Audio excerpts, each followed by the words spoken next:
Di konten yang lalu saya membahas tentang perlunya memperhatikan konteks untuk menjadi penafsir Alkitab yang bertanggung jawab.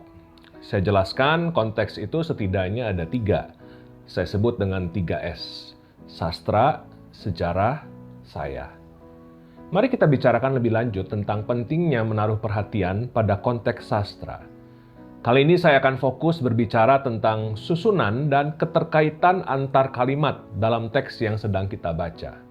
Setiap kali kita membaca Alkitab, kita perlu memperhatikan kata demi kata, kalimat demi kalimat, paragraf demi paragraf dengan teliti. Mengapa kalimat A ada sebelum kalimat B? Mengapa kalimat C ada setelah kalimat A? Apa kaitannya? Apa inti dari paragraf ini? Apa kaitannya dengan paragraf sebelumnya? Nah, mari kita lihat sebuah contoh dari teks Alkitab yang sangat sering dikutip di dalam pertemuan ibadah atau persekutuan Kristen.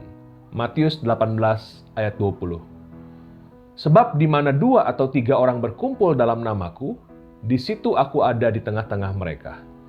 Pasti kita sangat akrab dengan ayat ini, bukan? Biasanya ayat ini dikutip ketika kegiatan ibadah atau persekutuan dihadiri hanya oleh segelintir orang. Ayat ini dikutip untuk menegaskan bahwa Yesus tetap hadir di dalam pertemuan ibadah, meskipun hanya sedikit orang yang hadir. Sekalipun hanya ada 2 atau 3 orang, Yesus tetap hadir. Nah, sekarang mari kita perhatikan konteks sastra dari Matius 18 ayat 20, khususnya susunan dan keterkaitan antar kalimatnya. Perhatikan kalimat-kalimat yang ada di sekitar ayat ini. Kalau kita membaca kalimat-kalimat sebelumnya, mulai dari ayat 15, yang sedang dibicarakan di sini adalah tentang menasihati seorang saudara yang berbuat dosa. Di dalam ayat 15-17, Yesus menjelaskan proses menegur saudara yang berdosa. Pertama-tama, tegur secara pribadi. Kalau tidak berhasil, bawa 1 atau 2 orang saksi. Kalau orang tersebut tetap tidak mendengarkan, bawa ke jemaat. Kalau masih menolak juga, perlakukan dia seperti orang yang tidak mengenal Allah. Lalu ayat 18-19, Yesus berbicara tentang otoritas yang Tuhan berikan kepada orang-orang yang menyampaikan teguran dan nasihat kepada saudaranya yang berbuat dosa. Nah, Matius 18 ayat 20 ada di dalam konteks pembahasan ini. Jadi Matius 18 ayat 20 sama sekali tidak ada kaitannya dengan pertemuan ibadah atau persekutuan. Matius 18 ayat 20 berbicara tentang jaminan penyertaan dan kehadiran Yesus di dalam proses menegur dan menasihati seorang saudara seiman yang berbuat dosa. Sangat beda sekali bukan dengan makna yang sering kali disampaikan dalam pertemuan-pertemuan ibadah Kristen. Secara teologis tentu benar, Yesus hadir ketika 2 atau 3 orang berkumpul. Bahkan ketika kita sedang sendirian pun, Kristus tetap hadir bukan?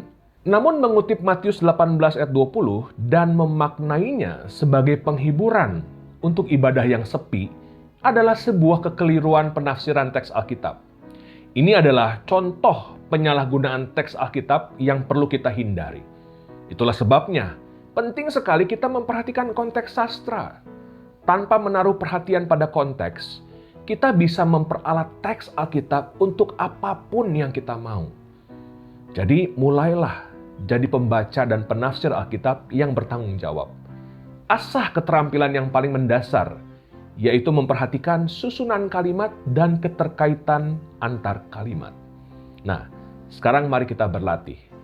Ada satu ayat yang sangat populer dan sering dikutip untuk mengundang orang non-Kristen untuk percaya kepada Yesus, yaitu Wahyu 3 ayat 20. Bunyinya begini, "Lihat, aku berdiri di depan pintu dan mengetuk. Jikalau ada orang yang mendengar suaraku dan membukakan pintu, aku akan masuk menemui dia dan makan bersama dia, dan ia bersama dengan aku." Bacalah teks ini di dalam konteksnya. Perhatikan kalimat demi kalimat. Perhatikan susunan dan keterkaitan antar kalimat.